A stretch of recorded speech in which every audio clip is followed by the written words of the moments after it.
In 1967, at the high bank turns of Daytona, a technological revolution was silenced before it could roar to life.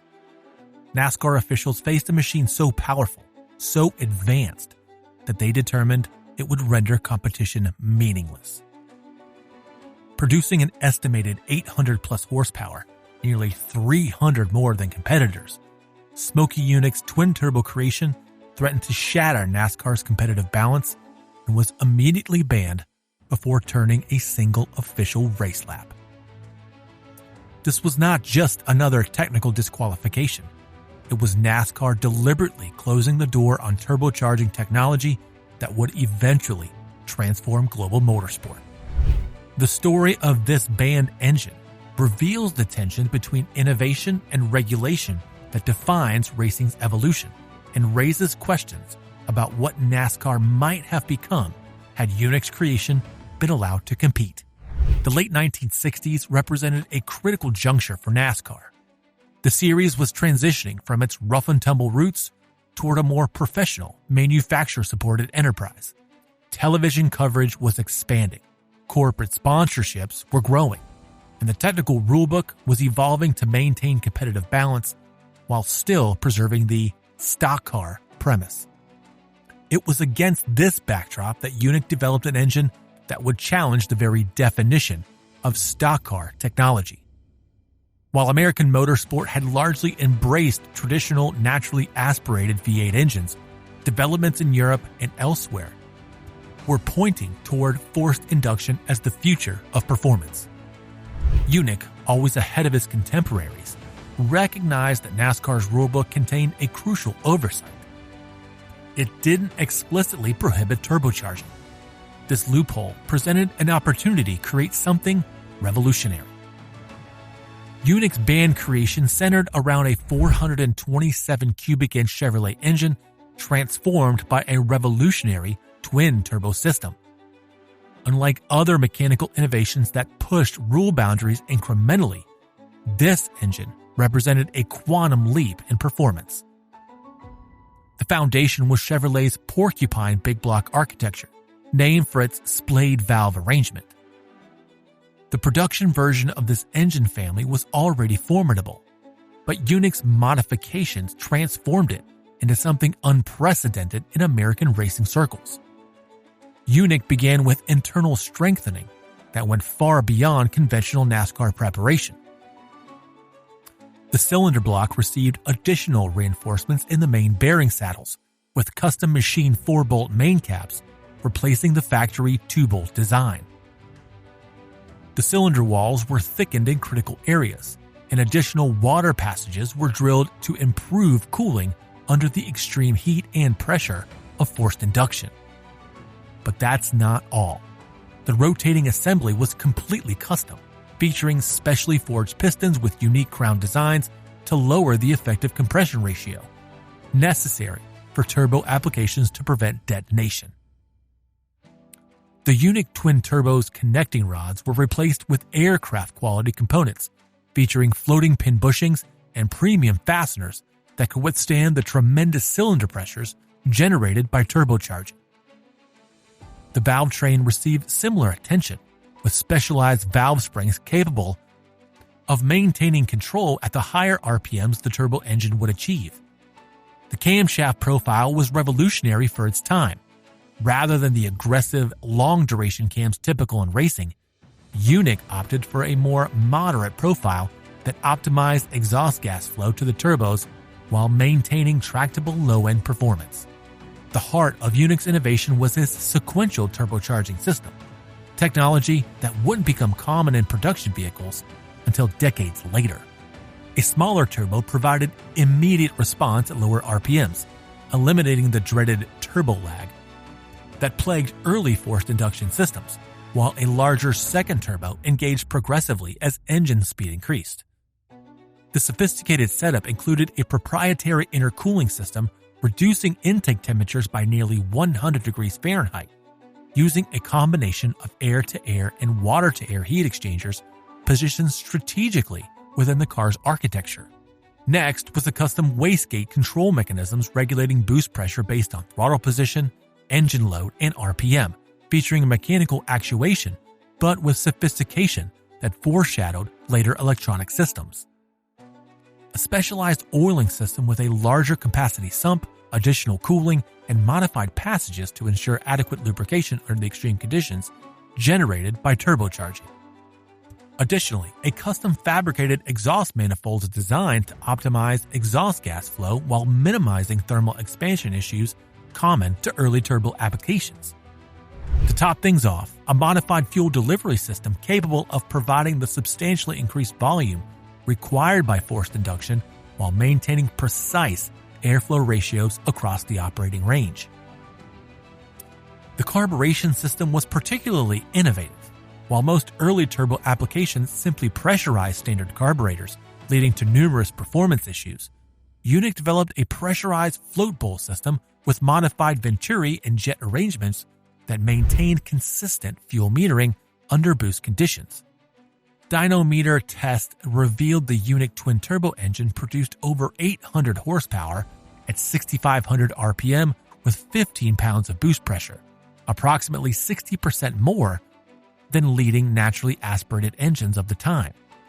Even more impressive was the torque curve, remaining flat from 3,500 RPM to redline, providing tremendous acceleration out of the corners. The engine wasn't just powerful, it was reliable. During private testing at smaller tracks before Daytona, it repeatedly completed multiple race distance runs without failure, unheard of for experimental forced induction engines of that era. This reliability stemmed from Yunick's comprehensive engineering approach.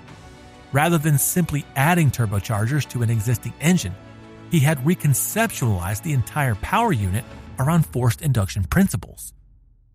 Temperature management was a central consideration in the design. Beyond the intercooling system, the engine featured additional oil coolers, modified water pump impellers for increased coolant flow, and redesigned cylinder heads with improved water passage routing. These modifications help manage the substantial heat generated by compressed intake air in the turbochargers themselves. The ignition system received similar attention, with a modified distributor curve and specialized spark plugs capable of firing reliably under high cylinder pressures. The timing advance mechanism was recalibrated to account for the faster flame front propagation in turbocharged engines, preventing detonation while maximizing power. The 1967 Daytona 500 was set to be the debut of Yunick's twin-turbo creation, installed in a 1966 Chevrolet Chevelle with legendary driver Curtis Turner behind the wheel. Turner, known as the Babe Ruth of stock car racing, brought decades of experience that would be crucial in handling what would be the most powerful NASCAR engine ever created up to that point. During initial practice sessions, Turner's lap times immediately raised eyebrows. The car was consistently faster than competition by several miles per hour, a massive advantage on Daytona's high-speed oval. While the official timing and scoring showed a 3 to 4 mile per hour advantage, observers in the garage area reported the actual difference appeared even greater, with Turner visibly lifting off the throttle on the straights to disguise the car's true potential. NASCAR officials descended on Yunick's garage and began a meticulous inspection. What they found was technically legal. The rulebook didn't explicitly forbid turbocharging, yet officials determined the modification was too extreme to permit. The decision to ban the configuration came directly from NASCAR founder Bill France Sr., who reportedly stated that if the car raced, everyone else would be competing for second place. The timing of this ban was particularly significant in NASCAR's evolution.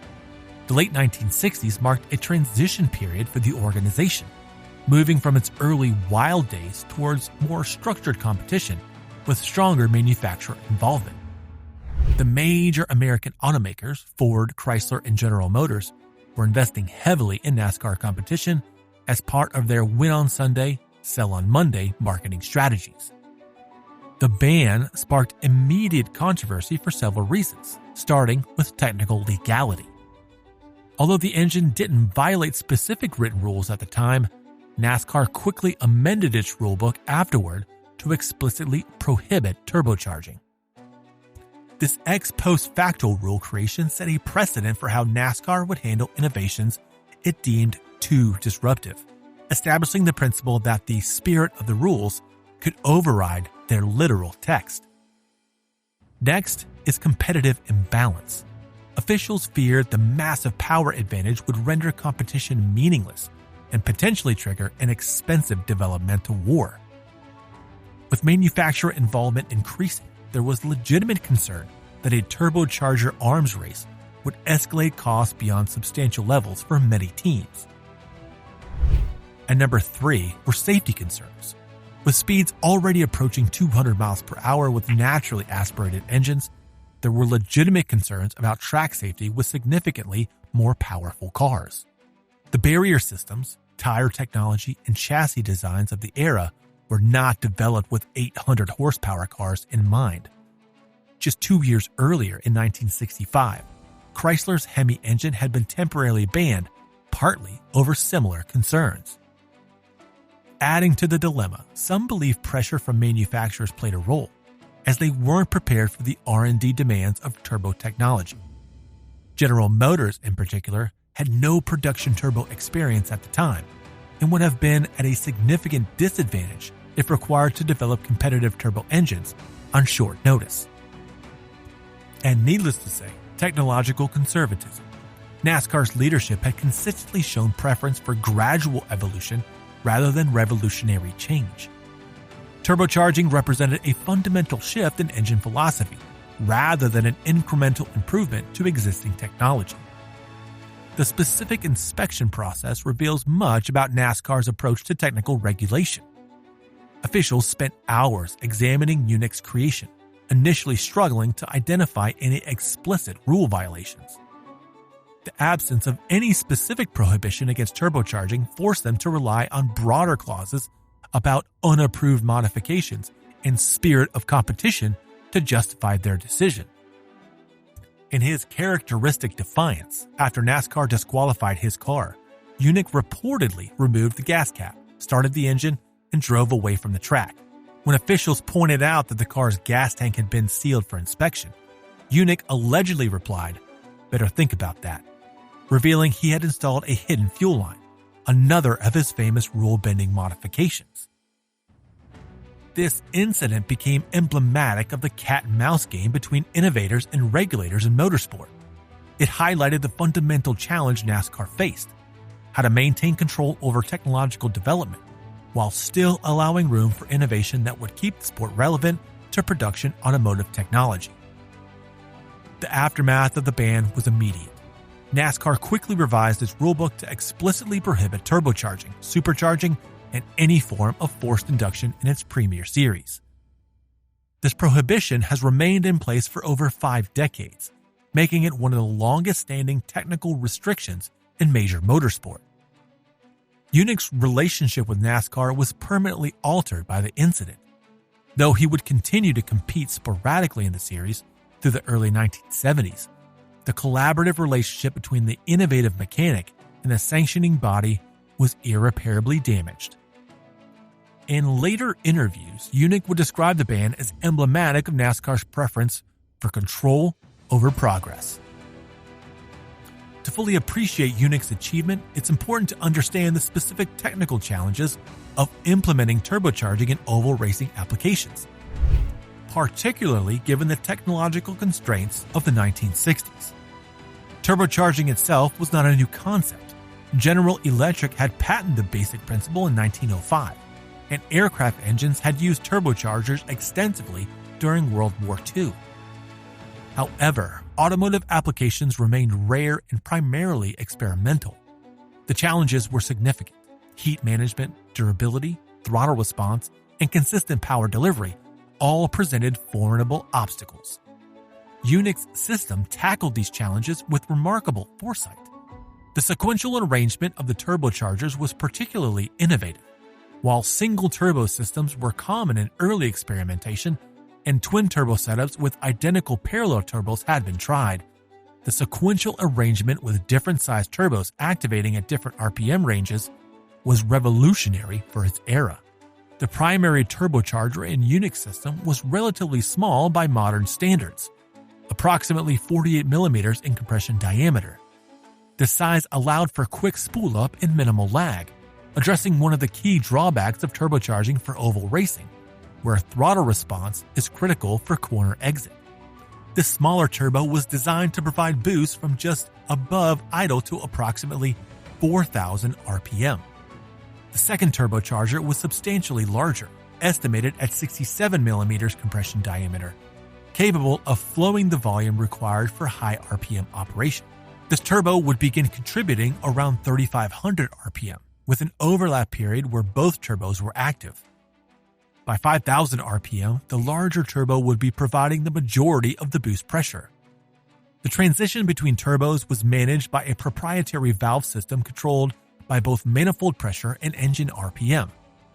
This mechanical control system, developed without the benefit of modern electronic engine management, was a testament to Yunick's mechanical ingenuity. The intercooler system was equally innovative. While some experimental turbo systems of the era used rudimentary heat exchangers, Yunick developed a dual-stage cooling approach. The compressed air would first pass through a traditional air-to-air intercooler mounted at the front of the vehicle, then through a secondary water-to-air exchanger that provided additional cooling. The system could reduce intake temperatures from over 300 degrees Fahrenheit at the turbo outlet to approximately 120 degrees Fahrenheit at the intake manifold, dramatically increasing air density and preventing detonation. The lubrication system received extensive modifications to handle the additional heat and stress generated by the turbochargers. The oil capacity was increased by approximately 2 quarts, and additional cooling circuits were added. The turbochargers themselves received dedicated oil supply and return lines, with carefully calculated flow restrictions to ensure proper lubrication without oil starvation or pressurization issues. The fuel system faced unique challenges in a turbocharged application. With substantially more air being forced into the cylinders, corresponding increases in fuel delivery were required. Rather than simply enlarging the carburetor jets, which would have caused drivability issues at lower RPM, Yunick developed a progressive enrichment system that increased fuel delivery proportionally to boost pressure. The ignition system was modified with a custom distributor curve that retarded timing under boost conditions to prevent detonation. This was accomplished through a vacuum pressure reference system connected to the intake manifold. When boost pressure increased, timing was automatically retarded by a calibrated amount, then advanced again as the driver lifted off the throttle. The exhaust system featured equal-length primary tubes feeding into carefully designed collector sections leading to each turbocharger. This equal-length design helped ensure consistent exhaust pulses reaching the turbine wheels, improving response and reducing the likelihood of one cylinder receiving preferential scavenging effects. The wastegate system, critical for cooling boost pressure, utilized mechanical actuators with calibrated spring rates that allowed boost to build progressively rather than hitting a fixed ceiling. This progressive control was essentially for maintaining traction out of corners, where a sudden surge of boost could break the rear wheels loose. Perhaps most impressively, all of this was achieved with 1960s materials technology. Modern turbo systems benefit from exotic alloys, ceramic components, and computerized control systems. Yunick accomplished similar functional results using primarily steel, aluminum, and brass components with mechanical control mechanisms. Truly remarkable given the technological constraints of the era. While NASCAR closed the door on Yunick's turbo technology, he eventually found another venue to showcase it. The Yunick twin-turbo engine was used in the Indianapolis 500 in 1973 and 1975, though with mixed results. The Indianapolis Motor Speedway presented a completely different challenge from NASCAR ovals. The track's 4 distinct corners, longer straightaways, and higher sustained speeds required a different approach to engine design and tuning. Additionally, the IndyCar regulations of the era were more permissive regarding engine technology, with turbocharging having been legal at the speedway since the late 1960s. For the 1973 attempt, Yunick adapted his twin-turbo concept to the smaller displacement required by Indianapolis regulations. Rather than the 427 cubic inch NASCAR engine, he developed a 2.8-liter, roughly 170 cubic inch V8 based on Chevrolet architecture.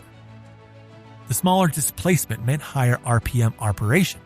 Reports suggest the engine was capable of sustaining 9,500 RPM in race trim. The car qualified 26th with driver Swede Savage at the helm. The modest qualifying position reflected ongoing development challenges rather than the lack of power. The engine reportedly produced over 750 horsepower, competitive with the established Offenhauser and Ford's Cosworth DFV-based engines that dominated the field. Race day brought disappointment, with the car retiring to 28th place due to turbo system problems. Post-race analysis revealed issues with the wastegate control system, which had allowed excessive boost pressure at critical moments, leading to eventual component failure. The specific problem involved the mechanical linkage between the wastegate actuator and valve, which had distorted under the extreme heat of racing conditions. The 1975 attempt showed marked improvement in both concept and execution. Yunick returned with a revised 2.8-liter twin-turbo design featuring improved metallurgy and critical components and a refined wastegate control system. The engine now featured water-cooled turbochargers, an innovation that would later become standard in high-performance applications to improve reliability under sustained high-output conditions. With driver Bill Putterball, the car qualified more respectably in the middle of the pack and finished 13th. While not a victory, this finish demonstrated significant progress in reliability. However, the team still struggled with boost control issues and water pump speed problems that prevented the engine from demonstrating its full potential throughout the race. The Indianapolis appearances represented Yunick's determination to prove his turbo concept, but mechanical reliability challenges prevented the technology from achieving the success he believed possible. The engine that had been deemed too powerful for NASCAR, ironically, couldn't overcome reliability hurdles to win Indianapolis. The Indianapolis experience highlighted the difference between theoretical performance advantage and practical racing success. On paper and in short bursts, Yunick's twin-turbo design demonstrated tremendous potential, but the real-world challenges of endurance racing, heat management, component durability, and system integration proved more formidable than anticipated. It's worth noting that turbocharging would eventually come to dominate Indianapolis racing through the efforts of manufacturers and teams with greater resources for development and testing. By the early 1980s, turbo engines producing over 1,000 horsepower became the norm at the speedway, vindicating Yunick's early vision, if not his specific execution. While NASCAR continues to resist turbocharging in its top series even today, the technology Yunick pioneered has become ubiquitous in modern automotive engineering. The sequence of innovations implemented in his banned NASCAR engine, sequential turbocharging, intercooling, electronic boost, strengthened internal components are now standard features in everything from economy cars to hypercars. Modern Formula One engines are perhaps the most advanced descendants of Yunick's concept. These hybrid turbo power units utilize sophisticated energy recovery systems paired with small displacement turbocharged engines to produce over 1,000 horsepower while maintaining remarkable efficiency. The Mercedes-AMG F1 power unit has received thermal efficiencies exceeding 50%, a figure that would have seemed impossible in Yunick's era, but follows the fundamental path he was exploring, extracting maximum energy from each drop of fuel. The technical principles Yunick implemented in his NASCAR engine have evolved through decades of refinement. Modern sequential turbo systems utilize electronic control rather than mechanical actuation, but the fundamental concepts remain identical, using a smaller turbo for low-end response and a larger one for peak power. The 2JZ GTE engine in the Toyota Supra, the RB26DETT in the Nissan Skyline GTR, and the numerous Porsche flat-six engines have all utilized its approach to great effect. Intercooling technology has similarly evolved along the path Yunick pioneered. Modern systems feature more efficient heat exchanger designs, variable water flow rates, and even cryogenic cooling in some extreme applications. But they address exactly the same challenge, removing heat from compressed intake air to increase density and prevent detonation. Wastegate control has progressed from mechanical systems to electronic solenoids and eventually to integrated turbine housing designs with variable geometry. These innovations improve response and efficiency, but serve precisely the same function as Yunick's mechanical system, managing boost pressure across the RPM range to optimize performance. The materials science underpinning turbocharger design has been tremendously advanced. Utilize exotic nickel alloys capable of withstanding temperatures exceeding 1800 degrees Fahrenheit, while compression wheels are often machined from specialized aluminum alloys or even titanium for reduced rotational mass. These materials allow for faster spool-up and higher sustained operating temperatures than were possible with the materials available to Yunick. Computer modeling has replaced much of the trial and error development that characterized Yunick's era. Modern engineers use computational fluid dynamics to optimize airflow through turbochargers and intercoolers, finite element analysis to identify structural weaknesses before components are manufactured, and sophisticated engine control units to manage boost, timing, and fuel delivery with millisecond precision. Despite these technological advances, they're applying the same fundamental principles Yunick identified through mechanical intuition and practical experimentation. What's undeniable is that turbocharging technology eventually proved its worth in virtually every other form of motorsport. Formula One embraced turbocharging in the 1970s and 1980s, with engines eventually producing over 1,500 horsepower in qualifying trim with 5.5 bar, 80 psi of boost, figures that would have seemed like science fiction in 1967. The BMW M1213 engine, based on the humble 1.5-liter four-cylinder production block, produced the highest specific output in racing history during this era, exceeding 1,000 horsepower per liter in qualifying configuration. IndyCar racing similarly embraced turbocharging, with the technology becoming mandatory by the mid-1970s. The iconic Cosworth DFX engine, essentially a turbocharged version of the naturally aspirated DFV Formula One engine, dominated the series for nearly a decade. Today, IndyCar continues to use twin turbocharged V6 engines producing approximately 700 horsepower. Sports car racing, particularly in the Group C and GTP eras of the 1980s, saw turbocharging become the dominant technology. Porsche 956-962, perhaps the most successful sports prototype in history, utilized a twin turbocharged flat-six engine conceptually similar to Yunick's design, with much of its advantage coming from superior boost control and power delivery rather than peak horsepower. Modern WRC cars continue to use sophisticated turbocharged engines with electronic anti-lag systems that eliminate the throttle response issues Yunick was trying to solve with his sequential arrangement. Only NASCAR held firmly against the turbocharging tide, maintaining its naturally aspirated formula through decades of technical evolution elsewhere. The sanctioning body wouldn't adopt fuel injection until 2012, and turbocharging remains prohibited in its top series. This technological conservatism has kept NASCAR distinctly separated from production car development, where turbocharging has become the dominant technology for both performance and efficient improvement. One of racing's enduring mysteries surrounds what happened to this revolutionary engine after its ban. NASCAR officials reportedly pressured Yunick to dismantle the twin turbocharged system and return the engine to naturally aspirated configuration. Some accounts suggest documentation related to the project mysteriously disappeared during a NASCAR inspection. However, those who knew Yunick doubt he would destroy his own work. Racing insiders believe key components and detailed plans were preserved. Jack Williams, a longtime friend of Yunick, shared, "Smokey wasn't the type to throw away something that worked.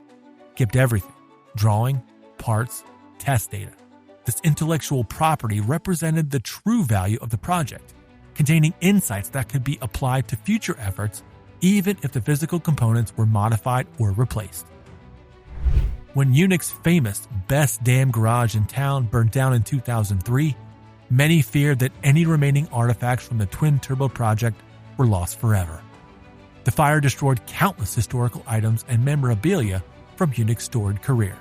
However, before his death in 2001, Yunick had distributed many of his papers and innovations among trusted friends and family members. His daughter Trish has confirmed she possesses extensive archives of her father's work. Perhaps the most fascinating aspect of Yunick's banned twin-turbo engine is contemplating how NASCAR might have evolved had the technology been embraced rather than forbidden. Had NASCAR allowed turbocharging in 1967, we likely would have seen rapid adoption through the grid.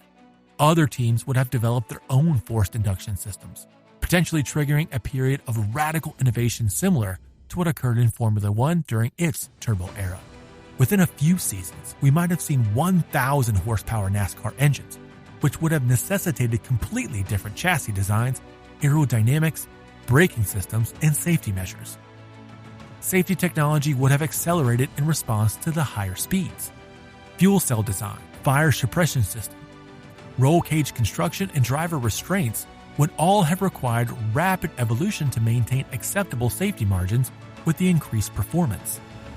This might have actually advanced NASCAR safety measures decades earlier than they ultimately developed. Manufacturer involvement would have taken a different form. Rather than the specialized purpose-built stock car engines that eventually dominated NASCAR, we might have seen greater technology transfer between racing and production. The engineering departments at Ford, General Motors, and Chrysler would have gained valuable turbocharging experience that could have influenced their production vehicle development. The first major American production turbocharged vehicles, the 1962 Oldsmobile Jetfire and Chevrolet Corvair Monza Spyder, were short-lived experiments that suffered from reliability issues. With sustained NASCAR development throughout the late 1960s and early 1970s, these early reliability challenges might have been overcome much sooner, positioning American manufacturers at the forefront of turbo technology, rather than playing catch-up in the later decades. The energy crisis of 1973 and 1974 might have played out differently for American automakers if they had already developed reliable, efficient turbocharged engines. Rather than the dramatic downsizing and performance reduction that characterized the mid-1970s, they might have maintained performance while improving efficiency through forced induction. Exactly the path eventually taken by European manufacturers like Saab, Volvo, and BMW. The legacy of Yunick's banned twin-turbo engine transcends its technological specifications. The engine that never got its chance represents more than just an interesting technical footnote. It embodies fundamental questions about the purpose and direction of motorsport.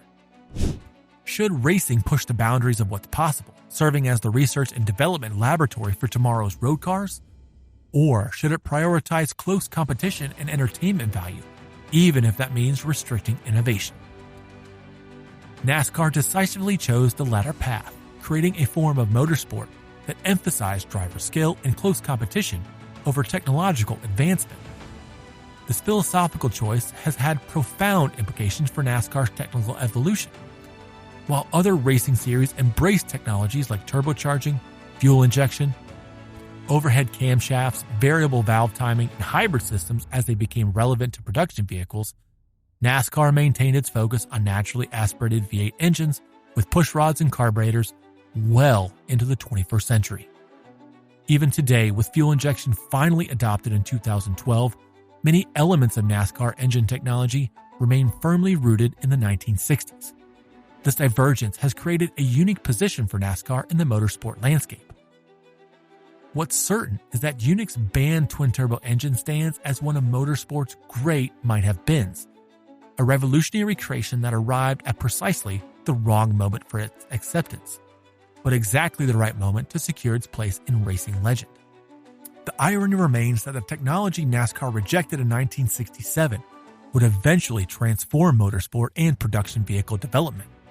The concepts Yunick pioneered, sequential turbocharging, intercooling, boost control, reinforced engine components have become standard features in performance engines worldwide.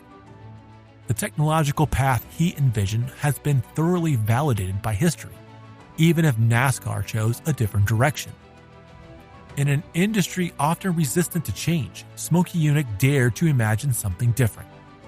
Though NASCAR silenced his engine in 1967 and Indianapolis proved challenging in the mid-1970s, the innovative spirit behind it eventually transformed automotive technology worldwide. The turbocharging revolution Yunick envisioned ultimately came to pass, just not in the racing series where it began. Perhaps the most fitting tribute to Yunick's vision comes from observing modern production vehicles. The twin turbocharged, direct-injected, intercooled engines that power today's performance cars, from the Ford F-150 Raptor to the Porsche 911 Turbo, embody precisely the technological approach he pioneered. These engines deliver exceptional power, efficiency, and reliability, using principles he demonstrated before most automotive engineers had even considered forced induction a viable path forward. Even NASCAR, despite maintaining its ban on turbocharging, has gradually adopted other elements of Yunick's philosophical approach to engine development. The focus on thermal efficiency, reduced internal friction, and optimized airflow that characterized his work has become central to competitive engine building across all motorsport disciplines. The legacy of the banned Yunick twin-turbo engine reminds us that innovation often faces resistance before eventual acceptance. It stands as a testimony to the vision of a mechanical genius who saw possibilities others couldn't imagine and who refused to accept that something was impossible simply because it hadn't been done before.